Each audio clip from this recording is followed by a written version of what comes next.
Hi there. Thanks for joining us. You're listening to the Health Essentials podcast brought to you by Cleveland Clinic. My name is Cassandra Holloway, and I'll be your host for this episode. We're broadcasting virtually as we are practicing social distancing during the coronavirus pandemic. We're joined virtually by dietitian Julia Zumpano. Julia, thank you for taking the time out of your day to speak with us. Thank you for having me today. In this episode, we're going to be talking about intermittent fasting.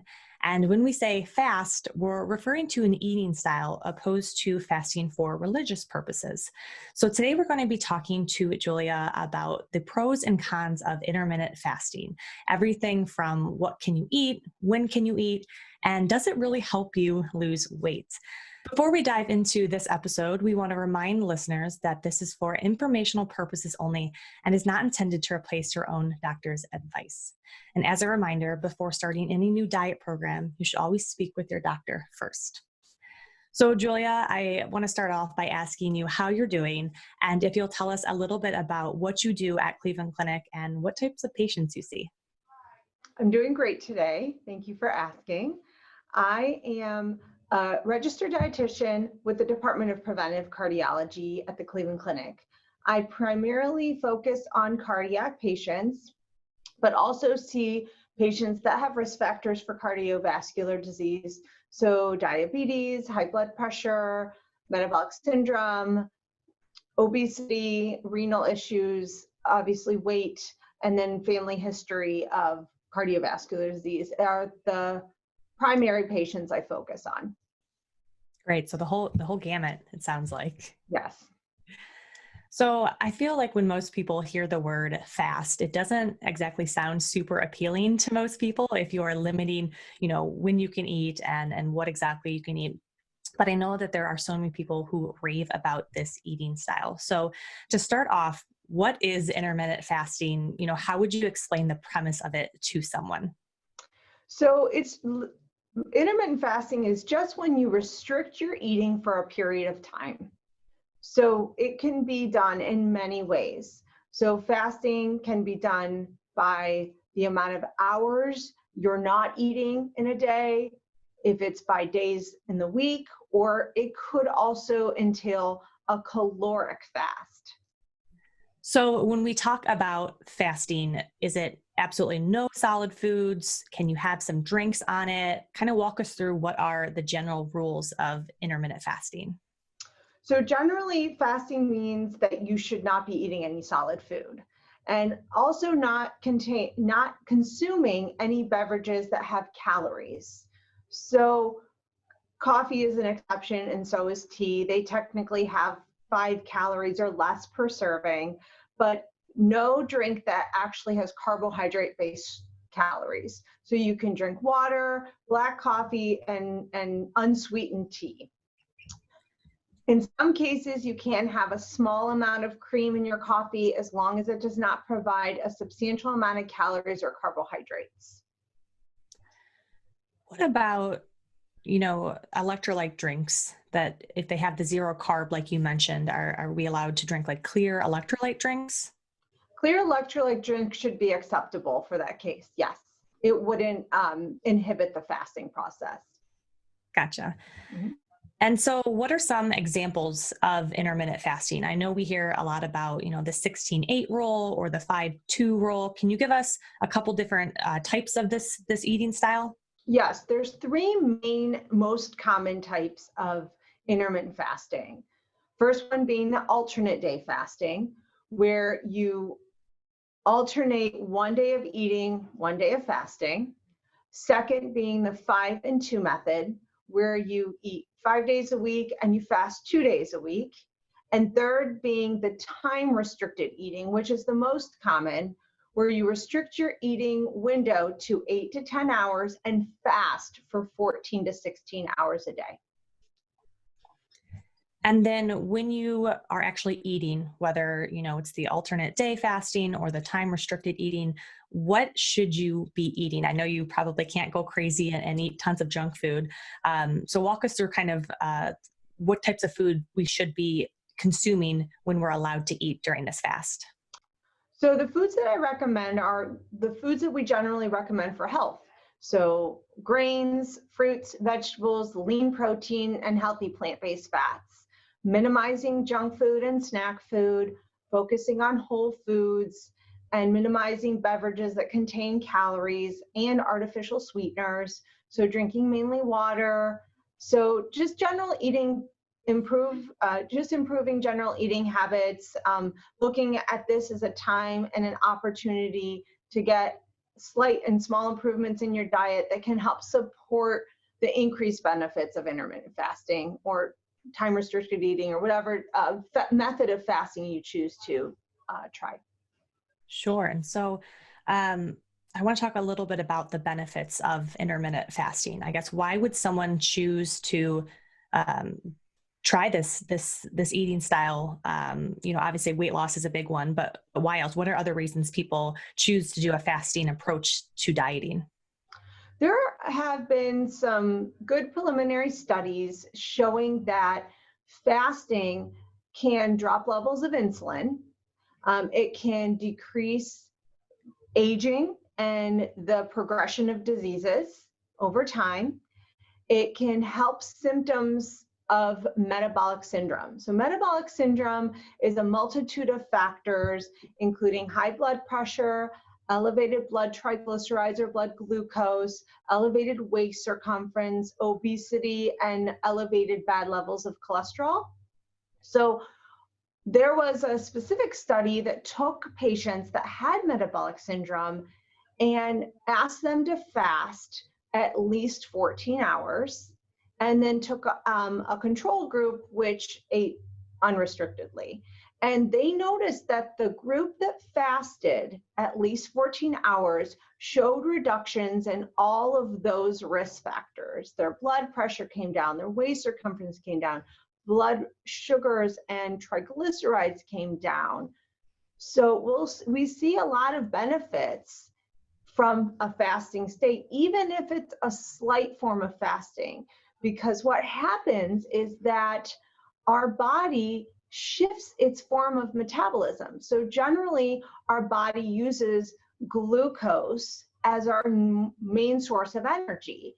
And what happens is when you fast, you no longer use glucose, but you tap into your body's own fat stores to burn for energy. And that creates a state of ketosis, which is a similar state that we can obtain in a ketogenic diet or a very low carbohydrate diet.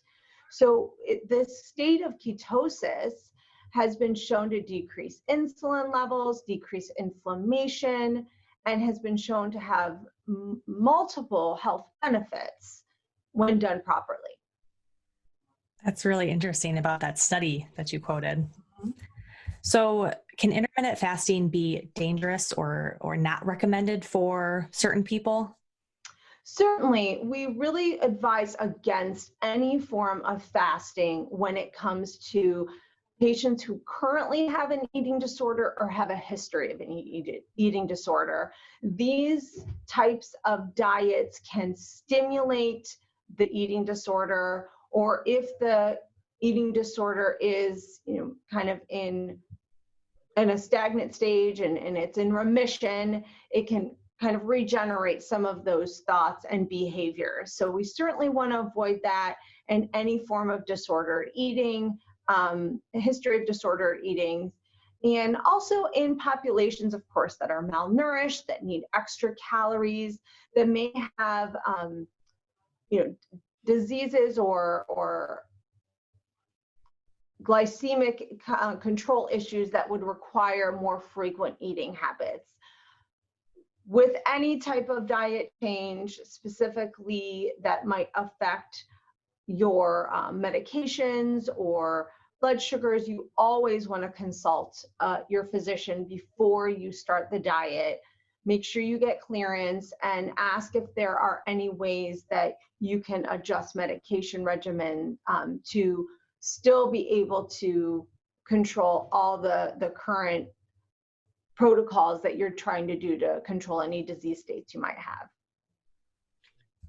So what about women who are breastfeeding? Can they try intermittent fasting? Kind of what would be your advice to that group?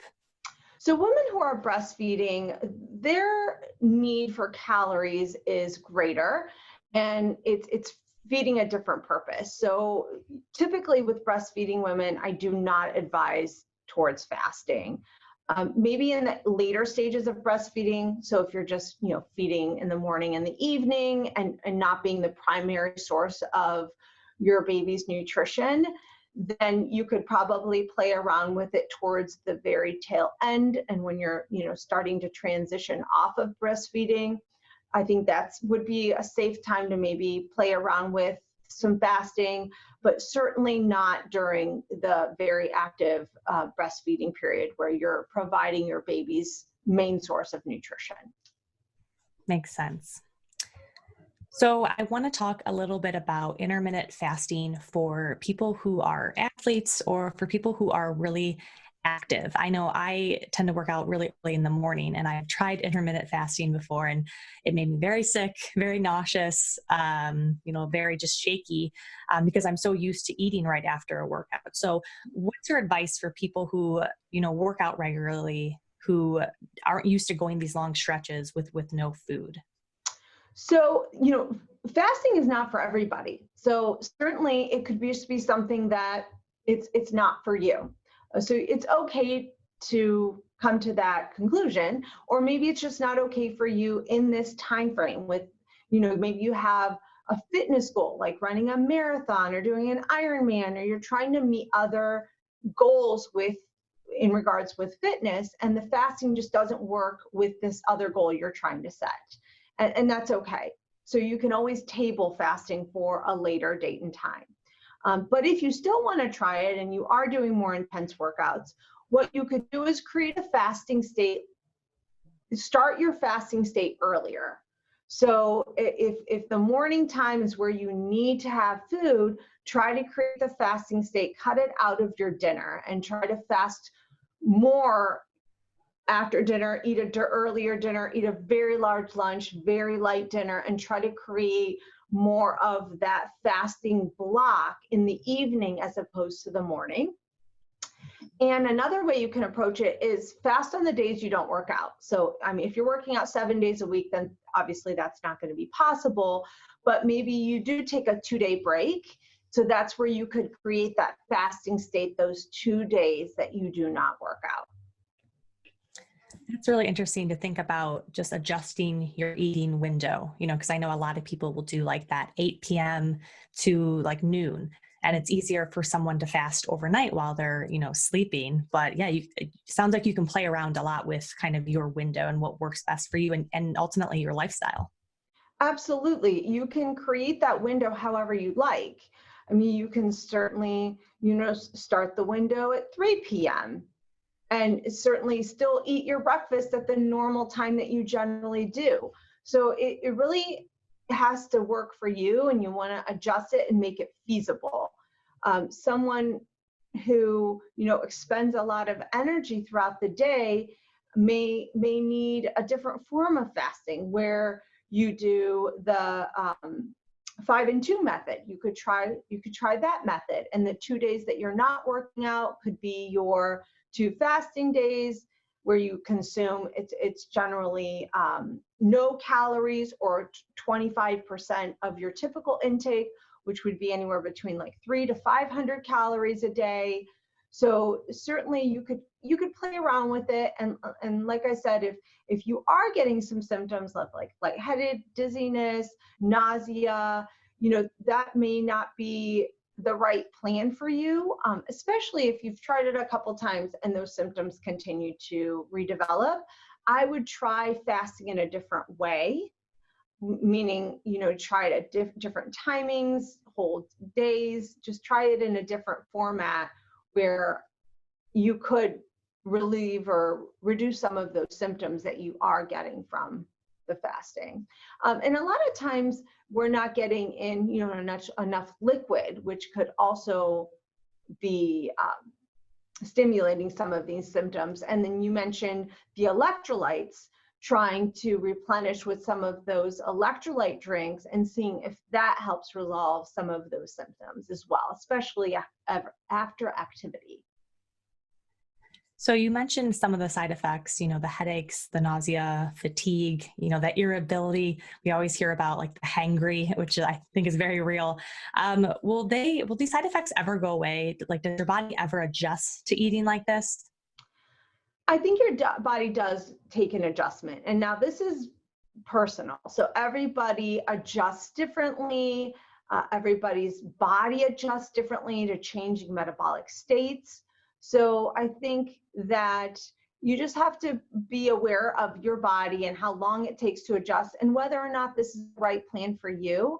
And remember that there are more than one way of fasting, of creating that fasting state and creating the benefits of fasting. So if one way doesn't work for you, I would say try another. Meet with a dietitian, schedule an appointment to see a registered dietitian, or talk to your doctor about ways that you want to incorporate some fasting or that ketogenic state in your body where you can gain the benefits but not necessarily have all the symptoms you're experiencing. Absolutely. I think that's great advice. So you mentioned ketosis, and I feel like I see a lot of people kind of combining keto with intermittent fasting. Is there a specific reason for that? And can you combine intermittent fasting with like other types of diet, just low carbs, kind of, what's your kind of thoughts around that? So I think that the ketogenic diet creates that state of ketosis, and a lot of times they people who are following that ketogenic diet maybe want to enhance that state of ketosis or get to it quicker. So that may be why you see those go hand in hand, but they're in no means hand in hand. It's separate. Fasting is a separate form of weight loss or health or reducing inflammation than the ketogenic diet. So certainly intermittent fasting, time restricted eating can be done regardless of the type of diet that you're following. You can be following a vegan diet and do it. It does not have a specific connection to the diet. I think a lot of people connect the ketogenic diet and the fasting is because they create the same state of ketosis. So what they're doing is shifting metabolism from burning carbohydrates as your body's main source of energy to burning fat stores, which then drops insulin and suppresses inflammation. So we see a lot of benefit there, and I think that's where that connection comes. But you can still reap the benefits of that, creating that ketosis or ketones with fasting, but it's definitely exaggerated and enhanced tremendously when you're following a ketogenic diet. So I'm curious, what are the actual benefits of intermittent fasting? So the benefits there are many. So the first benefit that's probably the most prominent is that it decreases inflammation. So the inflammatory response is responsible for a lot of disease states. So decreasing inflammation, it also helps decrease the level of free radical production. Free radicals damage cells. So we want to decrease the amount of cell damage we can do. That leads to helping reduce your risk of cancer and, of course, other diseases. It also decreases your level of insulin. So insulin resistance or insulin can cause your body to store more fat. Specifically, can be more responsible for that abdominal obesity we're seeing more of. So it can help specifically reduce that waist circumference and abdominal obesity. It also has been shown to reduce levels of blood pressure and levels of bad cholesterol. Of course, you will see the weight loss, but it also can help with reduce the signs of aging and the progression of disease. Because what happens is when we fast, we allow our body a time to regenerate ourselves and heal. When we're thinking about intermittent fasting, how long term is this eating style? Is it for a couple weeks, a couple months, a couple years? Kind of what's the time frame for eating like this? So we don't have a lot of long-term studies on fasting. We have more long-term animal studies, but of course those don't equate to humans. But we know that there's benefits, and what we know is that the benefits do extend long-term. So this type of fasting and type of lifestyle would go along with this, the same way I would recommend a diet. You want to do something sustainable, something that you can maintain long-term, because what we're doing this for is health benefit, not necessarily just for weight loss. There's certainly an immediate benefit of weight loss, just like there is with any diet. But the problem is, once we're off of that diet, that maintenance period is the most challenging. So that's why it's really important to choose a diet plan and a form of fasting, if you choose to try to incorporate that into your daily or weekly plan, that is feasible for you to do long term. So the most common form of fasting that I recommend to my patients is the 14 to 16 hour fast, and that's done overnight. The reason I recommend that most often is because I think that a lot of the evening snacking that's occurring is mindless and it's habitual, and it tends to lead to excess calories, and excess calories that are not necessarily needed. It's just mindless eating. So I think it cuts out a big chunk of mindless eating, of unhealthy calories that helps feed into weight loss, but also feeds into lowering your level of blood glucose throughout the evening, drops your level of insulin, which I think then that's where we get the positive health benefits. We're losing weight, we're dropping our insulin, we're decreasing our glucose, we're decreasing our triglycerides and blood pressure. So a lot of the times what we're eating at night are salty and sweets. So we're increasing insulin. Even the salty foods are carb heavy and very high in salt. So we're increasing blood pressure. We're doing it overnight. We're sleeping on that level. And then, it's influencing our overall blood pressure and blood sugars. So I think it's very important to look at the conceptual reason of why we're doing it and how it's positively affecting us in many ways. So when you cut off eating after dinner, of course, if you can try to eat dinner an hour early, great. If not, just try not to eat anything after dinner or drink anything with calories.